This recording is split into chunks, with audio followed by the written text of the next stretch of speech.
It all began on the battlefield in Japan's feudal era.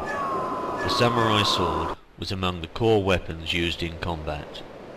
It was uniquely forged, not only as a precision weapon, but as an embodiment of the samurai spirit.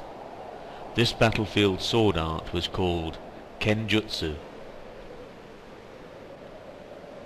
As battlefield combat came to an end, the skill of unsheathing the sword quickly to deal with immediate danger became more fashionable. This sword art was known as Iaijutsu.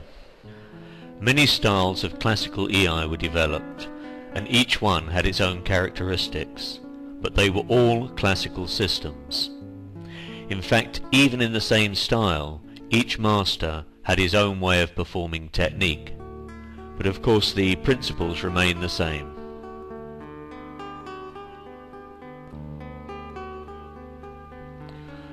One of the oldest styles in existence today is called Tenshin Shoden Katori Shinto Ryu.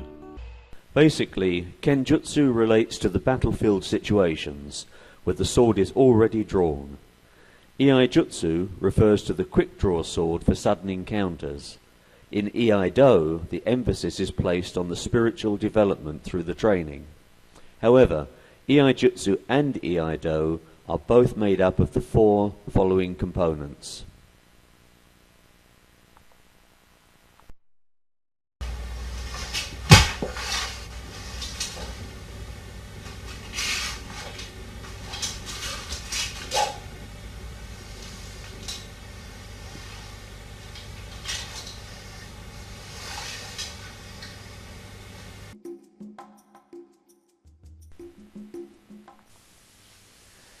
Iai techniques are usually practiced in single form. However, in the classical styles, such training works towards the perfection of technique. The structure reflects the actual combat strategy, which slowly unfolds throughout the student's training. This is only taught when the student's ready to receive the teachings. The names of the techniques can be translated in various ways. For example, Koranto is the 10th technique of Omori Ryu. It has a literal meaning. Ko means tiger, Ran means violence, and To means sword, but this is often translated as running tiger. Koranto has an alternative name of Oikaze, which means chase the wind.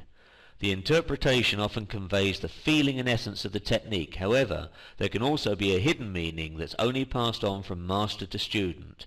In this case, the name of the technique is the key to the master's teaching. Many techniques have alternative names. The simplest answer is to follow your teacher's way, but be aware that variations exist. This DVD features the style called Muso Shinden Ryu, which has its roots in the system founded by Hayashizaki Jinsuke Shigenobu in the late 16th century. It was this master who developed a style of quick-draw swordsmanship that met the needs of that era. Muso Shinden Ryu is composed of Omori Ryu, Eishin Ryu, and Oku Iai. These are sometimes referred to as Shoden, Chuden, and Okuden, respectively. Eishin Ryu was introduced by the 7th headmaster of the style, Hasegawa Kuranosuke Eishin. Omori Ryu was established within the system during the late 17th century by the 9th headmaster, Hayashi Rokudayu Morimasa. It was Nakayama Hakudo, the 16th headmaster, who brought Muso Shinden Ryu into the modern age, under the Shinomura-ha line of descendancy.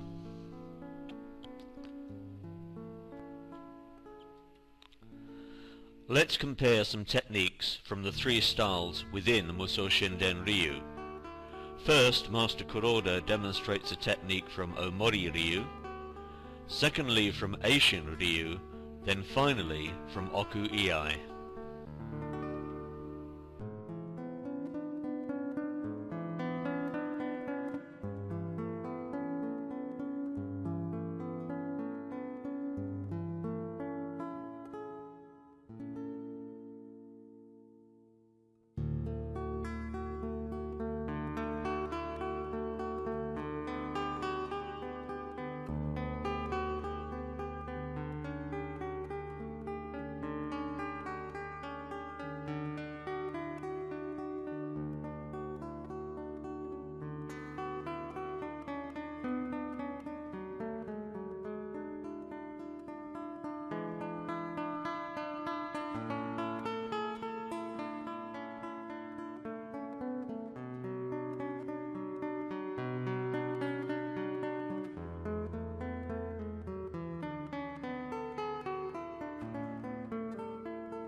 My training in Iaido began at the London Judo Society during the early 1960s.